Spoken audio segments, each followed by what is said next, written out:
اللہم صلی علی محمد۔ نبی کریم صلی اللہ علیہ وآلہ وسلم نے ارشاد فرمایا، ہر مسلمان پر صدقہ ہے۔ صحابہ نے پوچھا، اے اللہ کے نبی، جو صدقہ کرنے کی طاقت نہ پائے؟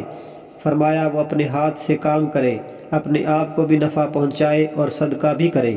صحابہ نے عرض کی، حضور اگر وہ ایسی کیفیت بھی نہ پائے تو پھر؟ فرمایا، وہ ضرورت مند مظلوم شخص کی مدد کرے۔ صحابہ نے عرض کی، حضور اگر وہ یہ بھی نہ کر پائے تو پھر؟ فرمایا، اسے نیکی کا عمل کرنا چاہیے، اسے برائی سے اجتناب کرنا چاہیے، کیونکہ یہ بھی اس کے لیے صدقہ ہے۔ بے شک اللہ اور اس کے فرشتے درود بھیجتے ہیں نبی کریم صلی اللہ علیہ وآلہ وسلم پر۔ اے ایمان والو، تم بھی ان پر درود اور سلام بھیجا کرو۔